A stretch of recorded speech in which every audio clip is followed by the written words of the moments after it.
Good evening, ladies and gentlemen, and welcome once again to NOLA Theater Talk. My name is Alan Smason. Welcome. We're glad to have you. We're broadcasting on the NOLA Theater Folk Facebook group. At least we hope so. The theatercriticism.com Facebook page and my own YouTube channel. Again, we know for sure theatercriticism.com's Facebook page, and we know for sure YouTube. We're not quite sure what's happening with the NOLA Theater Folk Facebook group since some of the settings were changed, but I will definitely broadcast to it eventually. And again, anybody who's going to be participating tonight, I recommend you go to StreamYard.com/Facebook, and that'll allow us to see your name and make some comments if you'd like throughout the evening. Again, we have a lot tonight to talk about the holidays. Again, the Christmas season is well upon us.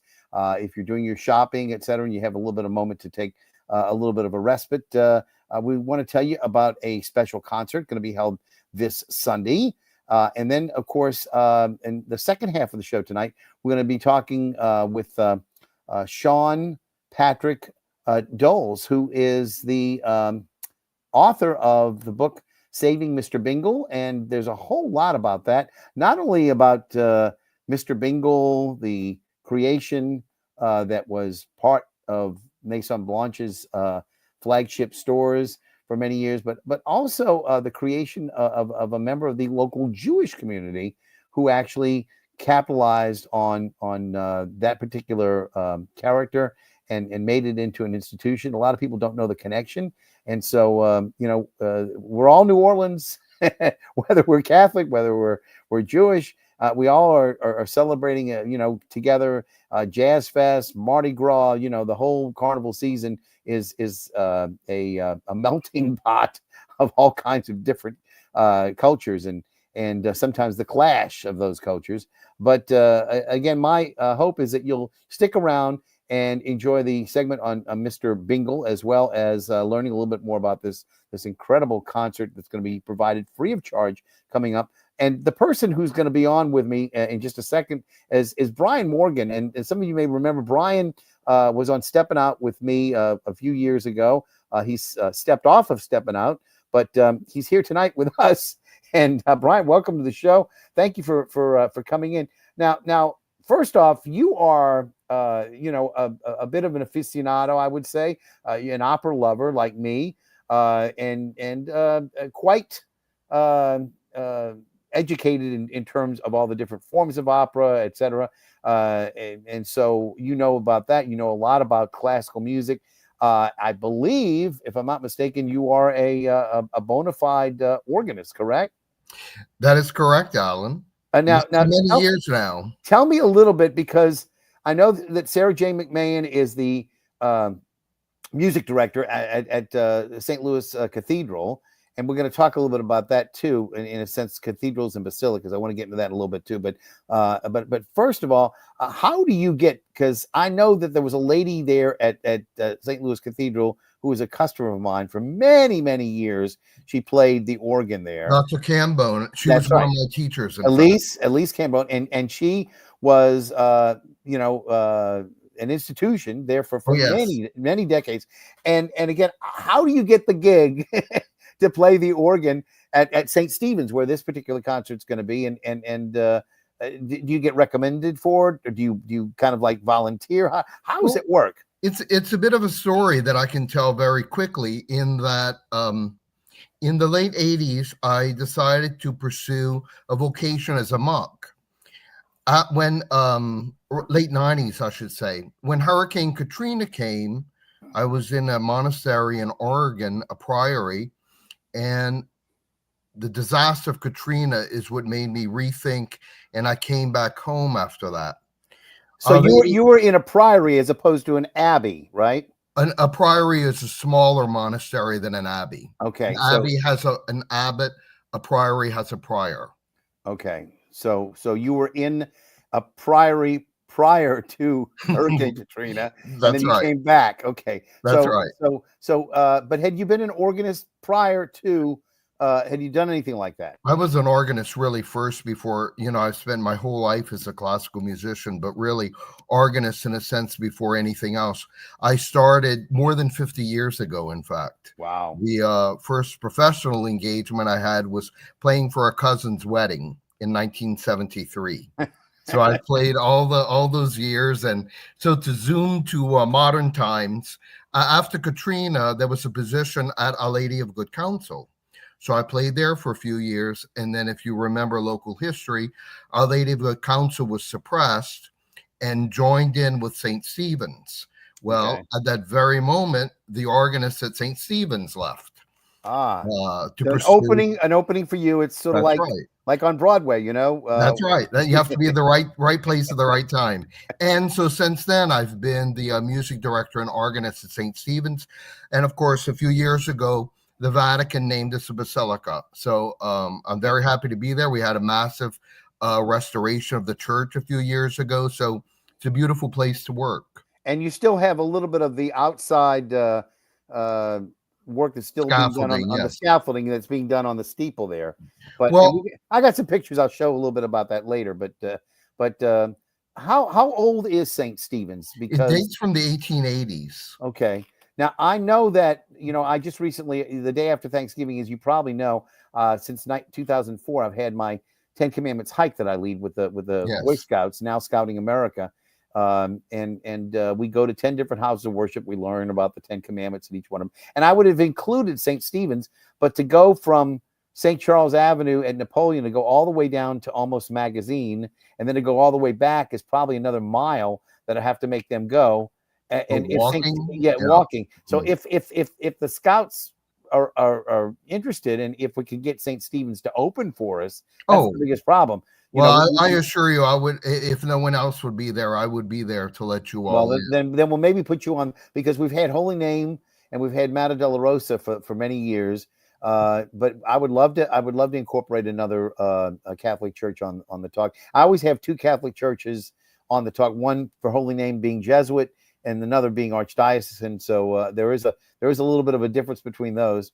And speaking of churches and sacraments and things of that sort, I brought a little holy wine into the room tonight. This is a Papa Pietro Pinot Noir. It's a Russian clones, and I will tell you, I got this in 2018 when I went to tour the Wine Valley in Sonoma, and it's been sitting in my home waiting for me to open it. And actually, now with the Corvan system that you have, I don't know if you know about that. Use a little cartridge. You don't even have to open up the cork. You just stick the needle in. It has a little argon gas in it, and it keeps it all pristine. Essentially, you keep it for years if you want to. So I don't think this wine will last for years in my house. But I did want you to know that I did think about something a little bit more sacramental. For today's. So, and what did you bring in? Well, I'm afraid I have something less sacred and more decadent. Since we are presenting a holiday concert, Christmas at the Basilica, I have eggnog. Oh, how perfect!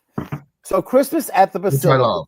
You mentioned it, and we're going to go into the different people who are involved, and you're going to have the Basilica Choir, and that again brings up the whole question about Basilica.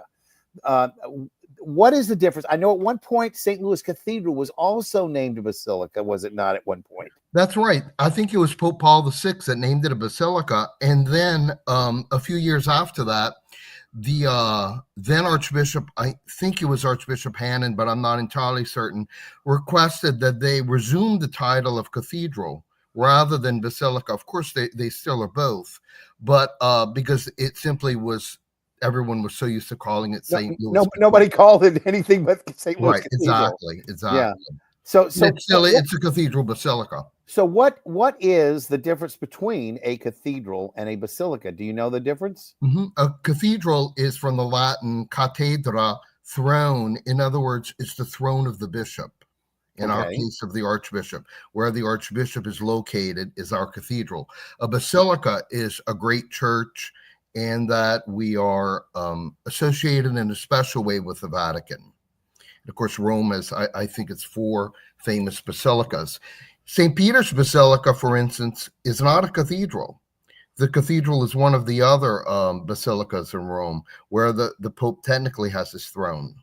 Oh, so I guess I have to ask, because it's a little confusing to me, not knowing exactly, but can a basilica be in a I guess you might say, a town without a bishop or an archbishop? Yes. Yes, I Okay. don't think that has anything to do with it. But usually it's a major city that has a basilica, but not always. Mm-hmm. Many years ago, I visited the great cathedral at Chartres, and it's almost I think it's in the countryside. So it's Okay, not always great cities. so St. Louis Cathedral Basilica Hmm. is still, that's the home of the Archbishop, if you Yes, will. But the biggest church, the biggest Catholic church in New Orleans is St. Joseph's, if I'm not that's mistaken. right. That's right. St. Joseph's and St. Stephen were both erected by the Vincentian order. And the Vincentians left St. Stephen some years ago, Uh-huh. but St. Joseph's is still operated by the Vincentian. We're much higher than St. Joseph's, but St. Joseph's does have more seating than we do. It is Well, large. as I appreciate it, it also has the longest aisle for any bride to That's walk right. down. It's about The brides do love that. it's Yes. a 2-minute aisle to walk down. You talk about a 4-minute mile. It's a 2-minute aisle. So Yes. I don't know how many of the modern churches have weddings. but now that always used to get in the craw of the Archbishop too, because St. Joseph's was an American church that was built by Americans, and the St. Louis Cathedral was built by the French, etc., and colonials, and was a little bit smaller, and the Yes. biggest, grandest church. And by the way, I don't know if you know this, but there was a historian of note who came up with the fact that the St. Joseph's Church is like the 3rd biggest church in the United States, behind the Washington National No, I Cathedral did not know and that. St. Patrick's Cathedral in New York. Is that Isn't that amazing? something? Yeah, it's a very beautiful church. You don't realize the size of it, how Right. massive it is. Anyway, to get on to St. Stephen's, St. Stephen's started up, you said, in the 19th century. 1880s. Hmm. And so I guess it's around around the same time as Ray Memorial United Methodist Church, which is on the hike. I think that was 1880 as well, somewhere in that Yeah, I range. don't know the dates Yeah, of that one. yeah. You would know better than I. But again, a lot of brick seemed to be the Mhm. main The method. manufactured building material that they were using. They're no longer going up with stucco or anything like that. Right. And this particular concert you're doing, Christmas at the Basilica, has a slew of people. Now, you mentioned the Basilica choir, or at least I did earlier. How many people are in your choir?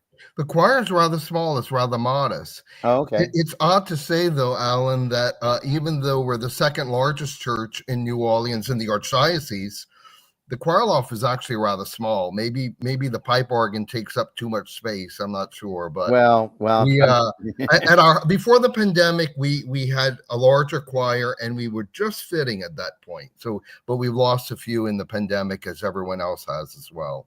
Okay, so again, 4 o'clock Sunday, December the 15th, is when the beginning of the concert. How long do you think it'll be? About an hour long concert? It's under an hour. Under an hour. And I know you're gonna be starting off with a Deste Fidelis. Yes, Now, for some people who don't know, that's essentially the English language translation of "O come, all ye faithful." that's Deste right. Fidelis. That's right. And then "O Emmanuel" by the choir, Mhm. and that essentially was a Gregorian chant. Yes. That So we're doing music that is centuries old, as well as particularly the organ pieces are contemporary pieces. And of course, that many of the Gregorian chants go back even more centuries than that, Because because they're attached to Judaism. they Exactly. were based on Hebrew chants. Absolutely. So And that's where all of Western music comes from.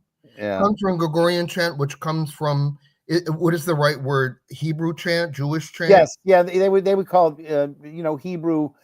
Some people would call it nigunim, as far as it goes, but basically Hebrew chants. That they had So the beautiful. songs. So a lot of that goes back very, very far back. We're talking about thousands Yes. of years. Yeah.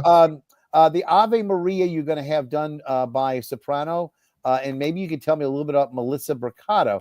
she related it all to the famous Mercato family that has come up with the It Italian would be ice better to cream. have her answer that question. I know she's married to a Mercato, and I know that he is related to the family, but how close, I'm not quite so sure.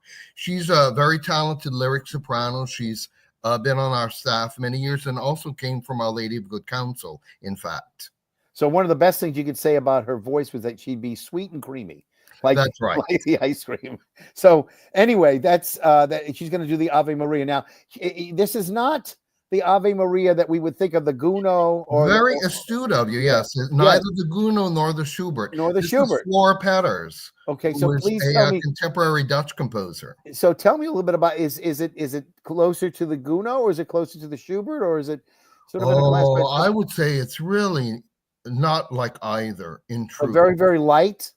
It is light. Yeah, it's nothing very advanced contemporary, but it is contemporary. It's much more of a contemporary. It's a very transparent light composition, I would say. Interesting. And again, Flora Peters died in 1986, but pretty much a 20th century composer. Yes. And was 83 or 82 at the time of his passing. Yeah, he was famous for mostly sacred music, for organ and for voice and choirs as well. I'm a big enthusiast of his, and so I'm always happy when I'm able to play or present one of his pieces. Now, you tell me, you're going to be doing an organ piece next. Deo Gratias, is that the proper pronunciation? Oh, wondrous type, O Virgin fair.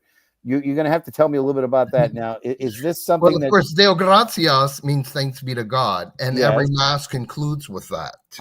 But the subtitle is having to do with the Blessed Virgin Mary. Right, and this is done by David Poley.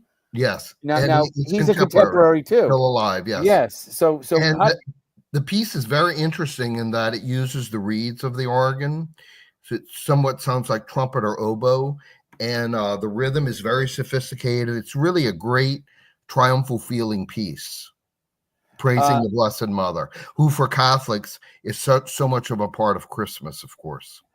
Do we know anything else that David Poley's done that may have risen? I will not be able to say. Yeah, okay. I think he's mostly a liturgical composer. But you're right. Now, was it? You're doing it on the organ. So does he write mostly for organ? Does he write for orchestra, small chamber orchestra, or anything like that? I would say it's mostly organ. Okay, all right. Then you're going to have a trumpeter come at. That's going to be Patrick Tuck. Tell me a little bit about Patrick Tuck. Is he from New Orleans? No, he's not. He's Canadian, actually. Canadian, okay. Canadian, yes. Now, is he living here, or he just come down for the? He lives in between here and Baton Rouge because he is involved with the organization called Kids Orchestra, which, as you can imagine by that title, is young people in orchestral music and so forth. He's a very talented trumpeter, and so we're very happy to have him. He's often played at St. Stephen's, and he's actually a PhD. He is. So does that mean he's got his PhD in trumpet or well, I know it's in music. It might be music theory. I'm not quite sure. I don't remember. Anyway, well that's fantastic. So he's going to actually do a piece on the trumpet. Is it? I guess without you accompanying him. No, it is trumpet and organ. Yes. Okay. Oh, you will be doing it. A very accessible piece. It's a blending of a couple of the standard Christmas carols. I think it's Angels We Have Heard on High and Adeste Fideles. It's sort of a blend of the two pieces. It's very beautiful. Fantastic. Okay, and then the first of our vocalists, other than the choir and Bracata, as far as the males go, Trey Cassels is a tenor, right? Yes, he pronounces it Trey Castles. Trey Castles, okay. Pardon me. Now, Trey Castles is, you'll have to help me on this because this is, I guess, based on the Fauré Chant de Noël. Well, not exactly. What my understanding of the piece is, it's the standard old carol, Il est né le divin enfant, but arranged by Gabriel Fauré. I had never come across that arrangement, and it really gives a whole other dimension to the standard carol that most people know. He is born the divine infant, the divine child. Interesting. And because again, the Fauré is very well known. Yes. For the holiday. Then again, you're going to be on organ doing All Sons of Adam, and you'll have to tell me a little bit about Sir Peter Maxwell Davis was of course a great composer. But Yes. Can you tell me a little bit about the piece? Why you Well, picked that's it? a much more experimental piece than anything else on the program. As I said, we really try to have things from Gregorian chant all the way through contemporary music, and that piece is very advanced. Sir Peter wrote several operas, obviously was knighted by the late Elizabeth II, and the piece is thrilling. And the piece really displays, you have to have an organ of a certain size, in my opinion, for that piece to really make its effect. And so it is a magnificent piece. And this is a picture of the organ. Again, That's right. it's hard to get an idea about the scale. How tall is this organ? Oh, I wouldn't even try to guess. That photo, we believe, was taken in 1939 when the organ was dedicated. Mhm. But the facade, in other words, the pipes that you see, date even into the 19th century. Yeah. And I imagine that it does take some refurbishing every now and then. It's got to be Yes, we had it reconditioned. tuned the other day. Yes. Yeah. So what does that involve in terms of, do you have to take the pipes apart, or do you just Not for take? tuning, but Yeah. if one did a major project, then one would do that. As a footnote, and this is actually the first time I've discussed it in public, we have an entire second organ at St. Stephen's. That, of course, is in the traditional place in the choir loft above the front entrance. But we also have an entirely different organ above the high altar, which has not been, was also installed in 1939 and has not been heard since 1969 when Wow. Hurricane Camille damaged the church. Okay. It's been silent ever since then. And I'm glad to say we just signed a contract to have that organ restored. And do you sign a contract with somebody local to do that, or do you have to go We out of did. state? We signed it with Rive Organ Builders, who is Okay. our favorite local firm. I've known them since the beginning of my career, and you know how long ago that was, since I mentioned it earlier. And this is a picture of the outside of St. Stephen's, Yes. an earlier picture before the scaffolding went up. And then Yes. again, the same thing. This is a color picture, older picture, not Yes. necessarily. I'd love to have had a better picture, but that sort of, those people who know the structure, they say, "Oh yeah, the one on Napoleon Avenue, Yes. right by You can Magazine." hardly miss it. Yeah. Yeah, yeah. So now we get to the part of the program where you're going to actually have a very recognizable name. And when I say a recognizable name, you only need to go back and pick up a copy of Mephistopheles and see the name Norman Traegle to know the Traegle family has been part of the New Orleans opera scene for so many years.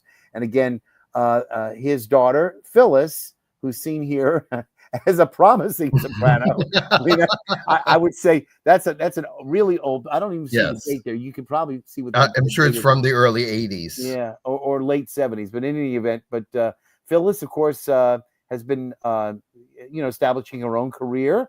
This is the Medea that you mentioned, the Cherubini that she's on with Thais St. Julian, of course, of blessed memory. Who I understand that this particular concert is dedicated in her memory. Is that correct? That's right. Thais was a dear friend of mine. We collaborated in many productions and concerts, and she sang often at both Our Lady of Good Counsel and St. Stephen's. We've not done a Christmas concert in 5 years. So Oh, this is the first big concert that we've done in that, partially the pandemic. And so this was the first opportunity to really do something to her memory.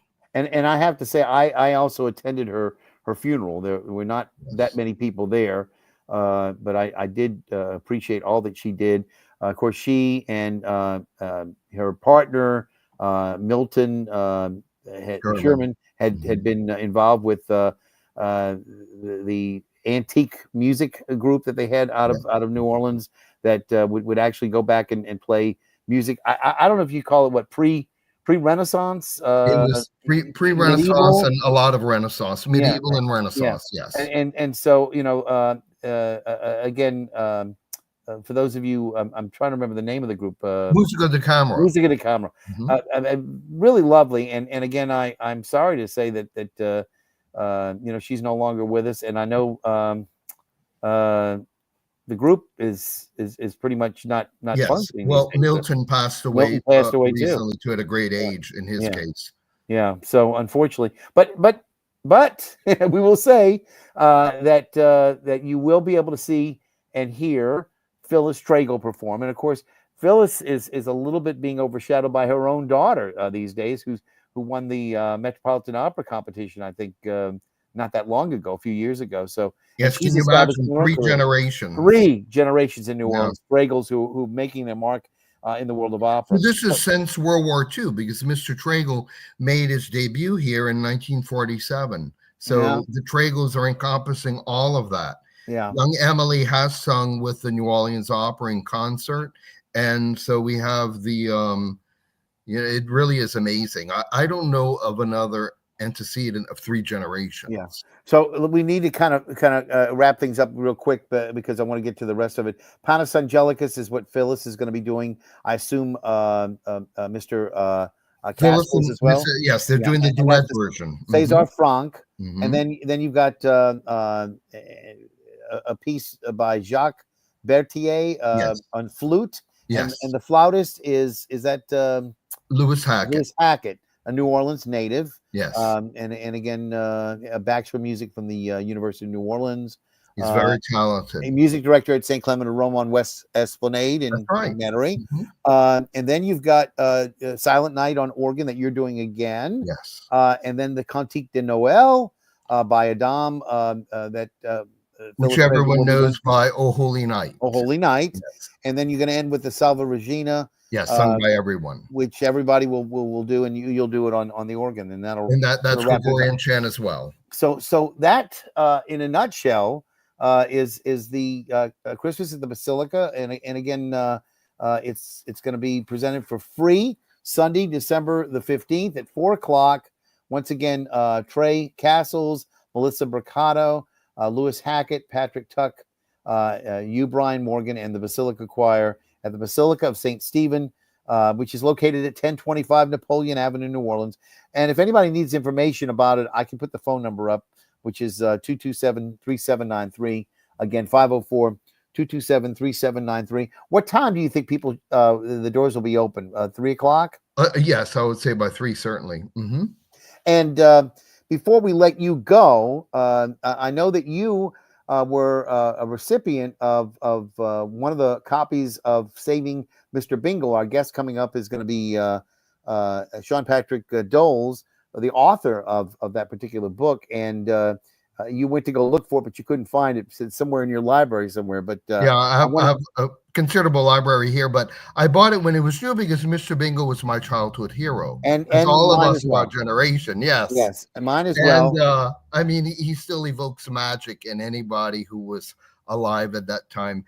And so I bought it right away when it was new. Yeah. And the book is very enjoyable. My compliments to the author, whom I've never had the pleasure of meeting. Well, you now can meet him because here he is, Sean Patrick Doles. We appreciate you. Got your light on or not? Yeah, I've adjusting my lighting. All right, well, here. I told you to be prepared to go on. So I just want you to know, I'm not shocking you here. So Brian was one of the recipients of one of your pieces.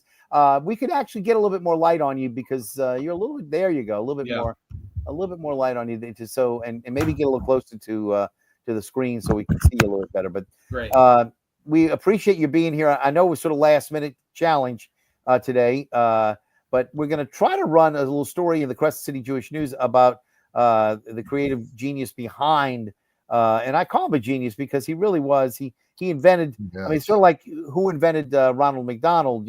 Who invented these iconic Bozo the Clown, these iconic figures that were so endearing to the kids. And again, for New Orleanians who were growing up in that magical age of black and white television, Mister Bingle was it. Yes. And it was the first. I would say nowadays the kids, it all be lost on the kids because first off, black and white wouldn't go.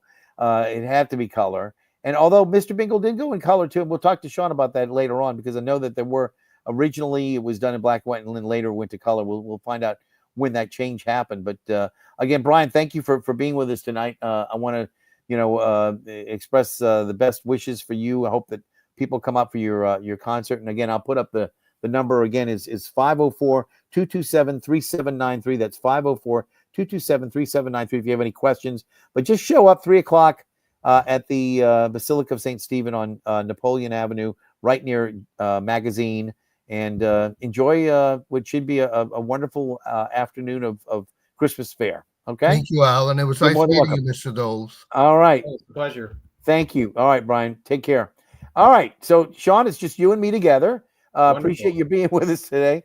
Again, I don't know if you were listening to the whole, story that we had with Brian, but he's one of your faithful flock out there that you've got. So, and I came prepared. Yeah. So I'm going to say goodbye to Brian. He wanted to know how he's going to leave. Well, the way he leaves is I remove him. Basically, I tell him to go on his way. And so while he's exiting, I'd like to again, I could use a little bit more light on you. Whatever you can do to get a little bit more light, because you're a little bit dark. I don't know why it's not just so we can see you. Yeah, no, I understand completely. Yeah. But anyway, it's one of those things that we try to prepare, but you can't always. Or just step into it a little bit more. Maybe it's out of the field of view there. There you go. A little bit better, but not great. So the main thing is that you are coming to New Orleans for what will be 3 days of book signings for the 20th anniversary of Saving Mr. Bingle. But before we get to all the locations and all that information, I want to see if we can back up a little bit. First of all, Brian told me what he brought in. I think you may have been not paying attention, but maybe you were. I brought some wine in tonight, Pinot Noir from Sonoma, and I didn't know what you had to salute us. Got a community cafe special. Okay, my favorite. I'm a big fan of all the different roasts that community offers. Yes. And I usually get my whole beans. I have a machine that actually grinds. It's a 1 cup Cuisinart. Mm-hmm. And it's like a Keurig, except it does not it doesn't have the little Keurig baskets that they have, the little K cups as they call them. Right. And basically you measure out the beans, etc., and you put in the water, and it grinds the beans, sends it into a gold basket to let the essential oils come through, and then the water heats up and moves through it and makes 1 cup of coffee. Is that all it does? Yes, that's all it does. All that matters is that it's a good cup of coffee. That's correct. So before we get into your book and how that came about, etc., I have to assume if you're writing about Mr. Bingle, you are a New Orleans native. Right. It's born and raised in New Orleans. Grew up in New Orleans East and Gentilly area. Did my high school at Jesuit. I started my career as a intern at Gambit, the newspaper, and that's how I discovered this love for historical research into the incredible and unique history of New Orleans. And what I learned doing that was that if you do enough research, there's so many interesting true stories, you almost don't even have to make them up.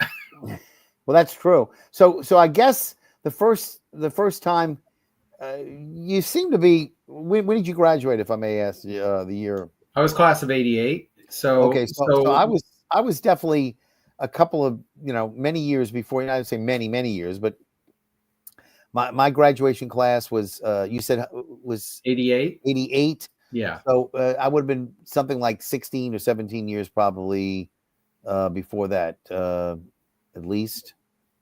So the early 70s. Yeah, right. 71. Well, and it was around that time. I can remember. But you would have been to me beyond the time when Mr. Bingle was on live, or did you see anything with him? No, my recollections are of my mother taking my brother and me down to Canal Street when I was probably 3-4 years old, right, to going to see the little shows, right, in inside Maison Blanche, on Canal Street. So did you see the shows inside, or did you see it at the window outside? I was so young, I don't really remember. My recollection is that I was doing something inside, but I Well, couldn't. they did have, as I recall, they did have shows inside, like on the fifth floor or something like that, where the toys were. But Yeah. I remember as a kid, Right. obviously seeing it on TV, but they used to have the shows that would be done outside the window too, and they would have people would assemble outside the window. If you remember the beginning of A Christmas Story, where everybody's looking at the train and the red carbine rifle, etc. That's kind of what it was like for Maison Blanche. We'll get into that in a second, though. But so you actually didn't grow up with Mr. Bingle in the sense that I did. That we saw him as a character on TV, but you saw a show that was done probably on tape, because I remember that the person who was responsible, Oscar Eisentraut, used to come up to WSMB on the 13th floor of the Maison Blanche building, and that's where we would have Richard Celentano, who went by the name of Richard Fay, would cut the tracks. He would do the production. So Oscar would be in there, and back then, it was maybe the opposite of what we would call a revelation. It was for me to see this voice of Mr. Bingle that I grew up with, that was my favorite little character on TV, coming out of this chain smoking, very thin guy, who didn't at all look like Mr. Bingle in any way, and it actually turned out to be Jewish, it defied explanation. But they would actually sit there, and you could actually, through the door of the production studio that we had, that you could actually hear, him. Yeah, no, Santa. He used the little Mr. Bingle voice, etc. And you'd hear him do whatever the production was, and they keep it to like 5 minutes or whatever it was, and they put it on tape and get it finalized, and then Oscar would go off with it, and he'd make copies, whatever he had to do, and have it done for the shows. It was just fantastic to be able to be a part of that, even if I was doing it from afar, because I wasn't actually doing the production. It was Richard and Oscar together. Yeah. But let's start at the very beginning. First off, Mr. Bingle, Maison Blanche, MB. That's where the character came from. Oscar was essentially the window dresser. Is that right? He was dealing with no. Well, no, actually, so it was Emile, a gentleman by the name of Emile Alline, Alline. Okay. Who was the Maison Blanche employee, and he was the one that actually had the idea and actually created Mr. Bingle. Okay, so he was the one that went to the powers that be and said, "Let's do this." Right. So at the time in the early to mid 20th century, you'll recall that there were regional department stores around the country that were creating their own Christmas characters. There was Uncle Mistletoe. I believe he might have been affiliated with Macy's. I'm not sure. There was one. Rudolph the Red-Nosed Reindeer came out of Montgomery Ward in Chicago. Cleveland, there was one called Mister Jingling.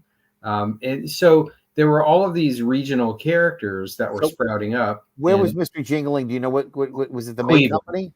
Yeah, Cleveland. I don't know the name of the store, but I can. The May Company was a big store in Cleveland. Okay. And of course, Cleveland was where they filmed The Christmas Story, the film. They used that as a background for wherever it was. It's supposed to be set in Indiana. Yeah. Go ahead. Yeah. So at the time, Emile, had the idea and then took it to, what I imagine would have been Isidore Newman, the head of Maison Blanche. Was Isidore Newman still in charge at that point? I don't know exactly who was in charge of Maison Blanche at that time, but he would have taken it to the powers that be at Maison Blanche to get the okay. And he had this idea of doing a puppet show. So have you heard the story about the first encounter between Alline and Eisentraut? Eisentraut was actually working doing lewd puppet shows at a Bourbon Street burlesque club. No, I need to hear the story. Well, that's about the extent of it. That he was. I mean, just if you try to wrap your brain around that, the idea that there's this guy doing these puppet shows at a burlesque club. I mean, in some ways, you could say he's scraping the bottom of the barrel. And then this, gentleman walks in and presents him with this new character that he wants him to give life to, and 180 degrees in the other direction in terms of providing entertainment for kids and families. So you go from one end of the spectrum to the other in terms of wholesome entertainment. So that's pretty remarkable, and especially, as you mentioned, considering the fact that Eisentraut was Jewish, and here he is helping give life to this this Christmas character. And Isidore Newman was Jewish too. He was part of that group of Jewish merchants. Godshaws, Kraus, Kriegers, Kress. Not so much Kress, but Kriegers definitely.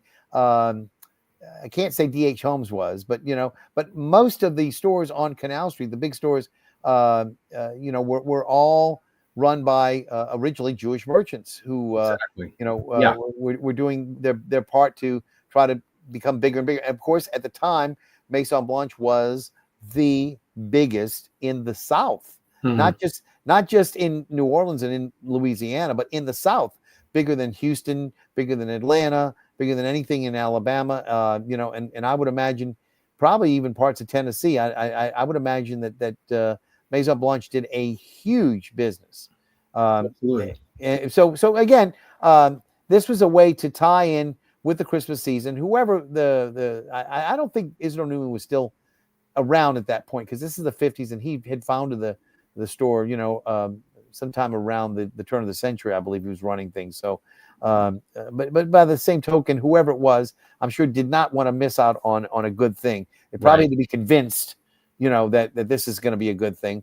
But do you remember when Oscar actually started doing the TV spots? Because that would have been, when I was growing up. Do you remember? What I read is that the TV spots began in the early days of television. So that would have been, and I believe the first station in New Orleans was WDSU. So, my assumption from what I could tell is sometime in maybe the mid 50s.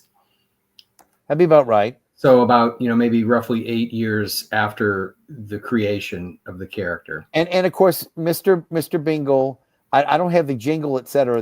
I know you probably could recite the whole thing by heart.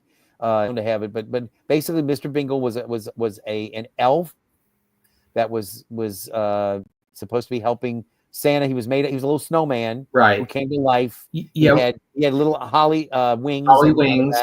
And he had an ice cream cone for a hat. Right. And I'm trying to remember any of the. I mean, I guess I should look at the Yeah, there's many variations. He always had a candy cane in his hand. Uh-huh. But the holly wings and the upside down ice cream cone. And he could fly. That was the thing that I think that captured the imagination for all. Superman and Mister Bingle both could fly. So that was an important distinction, So again, it started off, you think, on Channel 6. Did it go to another competing station later on, or did I don't know the history of the broadcast. Yeah.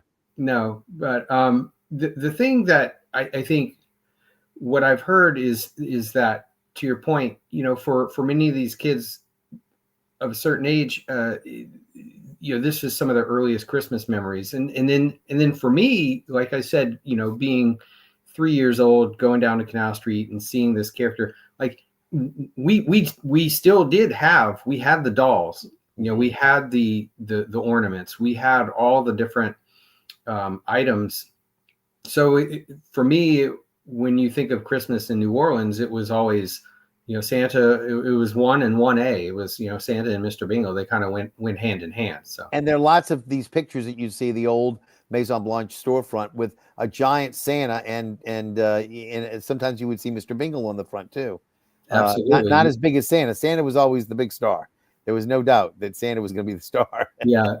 These days, I think with the signs and displays that Dillard's is now putting up, I think Mister Bingle has the spotlight exclusively. So, he's still around. So, tell me a little bit about how you came to write this book Sure. 20 years ago. I mean, Was there Right. something? Was there something about the when you were writing for Gambit at that point? Was there something about that story that resonated with you that you Yeah, got to write more about it? I wasn't writing for Gambit at that point, but for many years I had been envisioning writing a series of stories about New Orleans that all started with historical research and then wove a bunch of these true stories together into a fictional tale. And so, like I said, from the experience I had at Gambit, what I learned is that if you do enough research, there are so many amazing true stories that you almost don't even have to make them up. And so I knew that I could do some digging and pull together some really interesting pieces of the story, and then put them together. And so, and you'll find that in the story that I've written, elements from the TV broadcast. I read one instance where there was an accidental fire on the set, and the Mister Bingle at the time was damaged to some extent, although everything worked out in the end.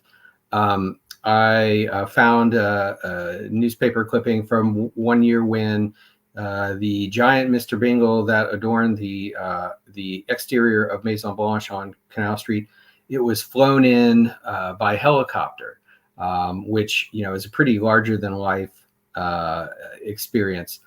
And then also, I think one of the more interesting pieces that I had not anticipated when I started this was when I started talking to Mr. Bingle fans, which you may know, there's a Mr. Bingle fan page on Facebook. It's got roughly 5,000 members.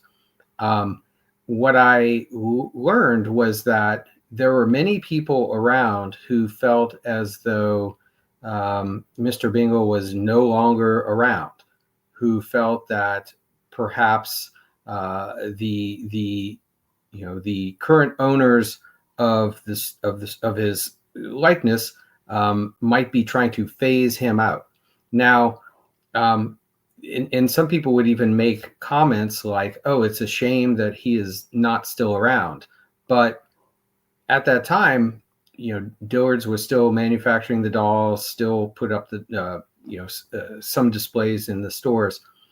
His prominence had been diminished, but he was still around.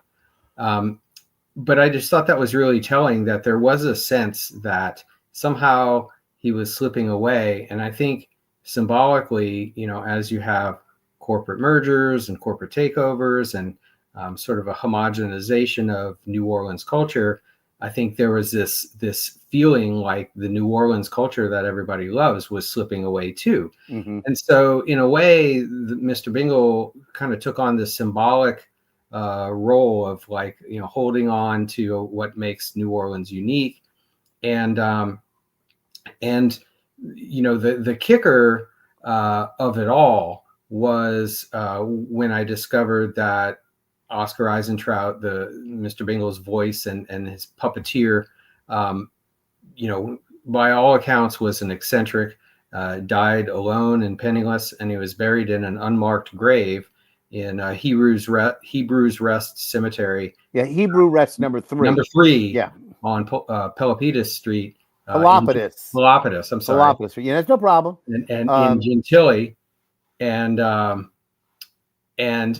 so that gave the story a whole new magnitude in my mind. And as soon as I found that out, I felt as though somebody needed to do something. It felt to me like an egregious oversight. I wasn't sure what I could do, but it occurred to me that, well, from the proceeds of selling the books, we could raise money to purchase a tombstone for the man. And so I reached out to the management at the cemetery, and I said, "Hey, would this be okay?" and they said, yeah, he has no family, so there's no one to object, and as far as we're concerned, we're in favor of it. So, from that point on, my mission was pretty clear. Yeah. That we wanted to tell this story and honor the legacy and the memory of Oscar Eisentraut. And that was 2004, and then the following year was when I was planning to get the tombstone made and put it in place. Well, we all know what happened in August of 2005. But small miracle, Hebrew's Rest is up on the Gentilly Ridge. So it's an area of town that was spared some of the worst of the destruction. And then the stonemason, Al Fordish and Sons, was in Gretna, and they were high and dry as well. So by holiday season of 2005, we were able to successfully put the tombstone in place with a nice, tasteful etching of Mister Bingle on it, and give some small amount of recognition and respect for Oscar Eisentraut. Many years after his passing. Yeah. So this is the picture you took, and again, you can barely read it, but you can see the picture obviously has Mr. Bingle on the left side. This is a picture I took some years ago, and it shows up a little bit better, so you can see the difference between the two. This is a more recent shot, so like you said, we need to basically make sure that it gets restored a little bit better. But puppeteer and voice of Mr. Bingle. And you've got him listed as, I think it's April the 12th, 1923? I think that's what it says. Yeah. It's hard to tell. Yeah. Hard to tell. But definitely after this holiday season, we're going to go and refurbish that. Now, again, it's the most unusual of all of the tombstones, if you will, there, the markers for the graves there, because normally Jewish markers are very straightforward. They don't have any kind of of reference of any kind of pictures or anything like that on them. They have the name of the person, and then they have some Hebrew words, etc., basically meaning here lies, and then their Hebrew name, etc. So I don't think that Oscar had a Hebrew name that was listed on that as well. So again, it's to your credit that he has a place of memory, and that it's marked, and that we all have a place where we can come and visit if we want to. But yeah, it's amazing that you as a book author were able to generate that response and be able to come up with the funding needed to mark his grave. What was really fascinating, and it only came to light, or it only crystallized in my mind many years after the book came out, and after we put the tombstone in place. What the book did is it created a groundswell of attention around Mr. Bingle, and sort of re-energized the spirit, the appeal. And so in the year following, before Katrina had hit, there began a community effort to refurbish the giant Mr. Bingle mannequin that once adorned the front of Maison Blanche. Are we talking about this one? Yeah. So at one point, the mayor at the time, Ray Nagin, got on TV cameras and said, we want to bring back Mr. Bingle to Canal Street. And then while that did not exactly happen, what did happen is that a local bank started a community campaign to raise funds for the restoration of the Mr. Bingle mannequin, which I understood was basically sitting in disrepair in a warehouse. Mm-hmm. And then so that was moving forward. But then after Katrina hit, obviously things were devastated. Well, there was a local New Orleans foundation that donated money to the city park celebration in the Oaks.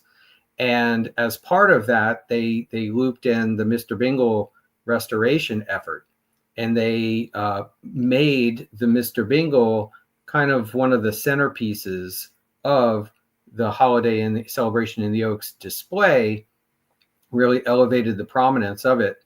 And what's interesting there is that the company that did that work, restoring the Mister Bingle, is run by a woman that I actually grew up with. She lived a block away from me, that I've known since kindergarten. And she called me one day and she said, "Wait, did you read you wrote the Mister Bingle book?" And I said, "Well, yeah, I guess so." And she said, "Well, I'm the one that restored it." Like my company, which is called Mardi Gras Decorators, they maintain all the displays in Storyland in City Park, and they do floats for mini parades throughout the region. Interesting. But they are also the folks charged with caretaking the giant Mister Bingle. So just this idea that I don't want to attribute too much to it, but there's this sort of a cosmic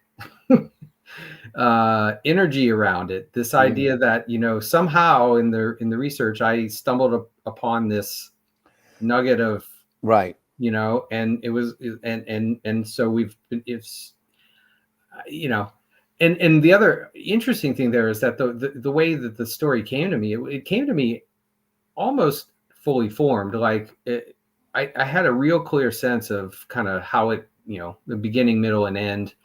The thing with Eisentraut, that I had no idea that was going to happen. That I didn't discover that until probably 3/4 of the way through the research process. But it's a really, it has a real mystical significance to me, and there's just something a little magical about it. And I'm almost like feel like I'm a steward. I'm not even like I'm just a part of this larger thing. And again, a part of a lot of people's youth. But let's get down to the business of what we need to talk to people about, because you're coming to New Orleans to sign books for your 20th anniversary. The first one's going to be this Friday, Barnes & Noble West Bank, 16001B West Bank Expressway in Harvey. Do you know where that is offhand? Oh, yeah. Right off the West Bank Expressway. Okay. Yeah. And that'll be on Friday. Big shopping development. And then Saturday, you're going to be at Octavia Books, 513 Octavia Street. They've been refurbished. I haven't gone there yet. Beautiful. In the District Bookshop on Britannia Street from 12 to 1:30. So early in the morning for Octavia Books, 10 to 11:30. Then you're going to take about an hour or so, about a half an hour to drive over to District Bookshop. And then the Barnes & Noble in Metairie at 3721 Veterans. That's from 2 to 4 p.m.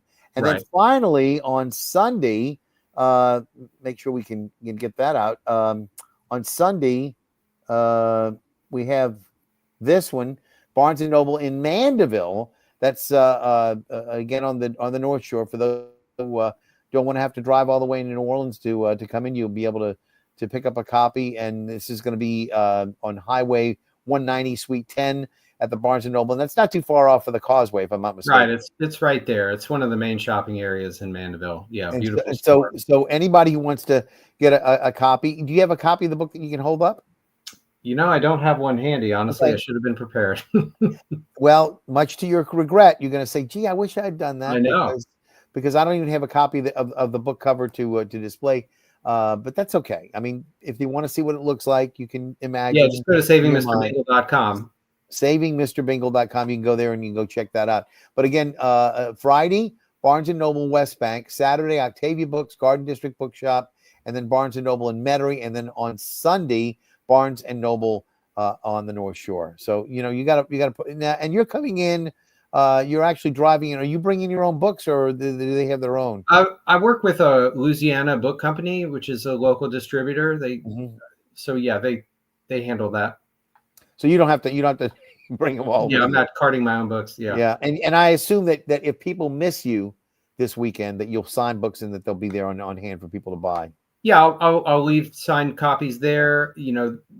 You can do signed, personalized inscriptions from my website, and then as also you can order them through Amazon. All right. Thank you very much for being with us tonight, Sean. Sean was an Patrick honor. Doles, the author of Saving Mr. Bingle. Stick around, Sean. I'll be right back. I want to say goodnight to everybody. Again, this is Alan Smason with NOLA Theater Talk. A little bit different tonight than we normally have for our show. But again, I want to thank Brian Morgan and Sean Patrick Doles for being with us. And again, hope that people will appreciate our being here tonight and having a little bit of Christmas spirit.